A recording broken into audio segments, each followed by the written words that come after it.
Hey there, everyone. Dave Walker, your Connect Guru, with another episode for your consideration. A few years ago, I did a comparison between Adobe Connect and Webex. But since then, both products have changed substantially, so I thought it would be good to revisit the subject. The first thing I'll say is that there are many features that both products handle well, so I'm only going to focus on those features that make one different from the other. The first difference is that Webex uses Java as the client software, while Connect uses Flash. Java is about twice the size of Flash, so it does take a little longer to download and install if you don't already have it. Both of these clients have been in the news lately for being the mechanism for hackers attacking desktop systems. I will say that I think Adobe's been more responsive in addressing those vulnerabilities than the developers of Java. But if you have a preference between these two programs, that will figure into your choice of online meeting solution. Moving on, Webex is built around the model of when you are having your meeting, whether you're scheduling it for later or having it right now. Each time you want to have a meeting, you return to the Webex site and either schedule a meeting or click the Meet Now button. To be fair, there is a Webex Assistant for Windows which will shortcut that need to go to the website and let you start or schedule your meeting right from the desktop. When your meeting's over, it's moved to the Recent tab. And if we go there and click it, we can see details about the meeting room, but there's no way to use that meeting room again. So a Webex meeting room is for one-time use only. You can't open it back up to review chat comments or anything else, much less have another meeting in it. Adobe Connect is built on a very different model. You create your Connect meeting rooms and then they can be used anytime, over and over again, regardless of when you actually schedule a meeting in them. So you can create a meeting room for use tomorrow, but you can have meetings in it today, and next week, and the week after that. A Connect meeting room is like an object. It resembles a physical thing that you can move and store and reuse. In fact, when we look at our meeting rooms in our Connect account, we say we're looking at the meeting library. Each Connect meeting room has its own URL, and that's how you get into a Connect meeting room.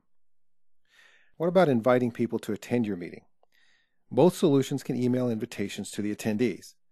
I have to say that the email that Webex sends has a nice format. It's very easy to read, with the message broken into sections and peppered with colorful icons. However, the only part of this message that's editable by the meeting host is the agenda. Everything else is locked in by Webex. The email message sent by Adobe Connect is plain text, with no colorful icons or buttons. Unlike Webex, though, Connect allows you to edit the entire message, including the subject text. Webex doesn't let you see the meeting URL in their email. It's hidden by the Join button. That makes sense with Webex, since the meeting URL is about 40 miles long and is not designed for entering manually. Here's an example.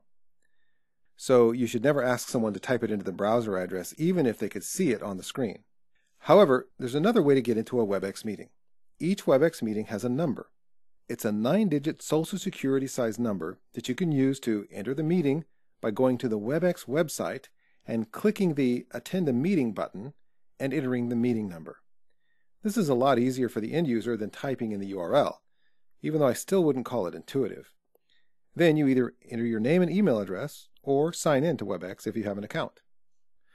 I think, all things considered, I prefer the Adobe Connect custom URL methodology over the Webex meeting number. A Connect URL looks like this.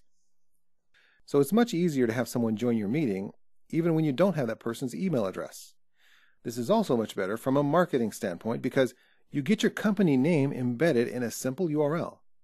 The user doesn't have to go to any other website to enter the meeting identifier. When they type the URL into the browser address, they land on your branded login page and either enter their name to log in as a guest or sign in with their email address and password if they have a user ID on your Connect account.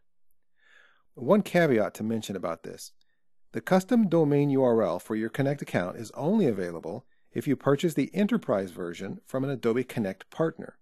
If you buy Connect as a monthly subscription on the Adobe website, you won't have this option. Intersolve is one of those Adobe partners, so contact us for more information on this. Why is having a simple URL such a big deal? Well, let me give you a scenario. You're on a call with a prospect who complains that he can't get a particular feature of your software to work. With Connect, you simply say, "Hey Joe, join me in my Connect meeting room. just go to mycompany.adobeconnect.com/Jim. And before you know it, you're in the meeting with your client. You didn't have to go to the Adobe Connect website and create a new meeting. You didn't have to know your client's email address. You didn't have to send an email and wait for it to arrive. In fact, since you'll typically use the same meeting room for all of your tech support meetings, your client can even create a shortcut or favorite for that URL so they can get back into the meeting room at any time they need your help. And you can create custom URLs for all of your Connect meeting rooms. Okay, so that highlights a couple of differences between Connect and Webex. I'll continue to investigate this in the coming weeks. You can subscribe to our YouTube channel to be advised of our next video, and use the info on the screen to contact me.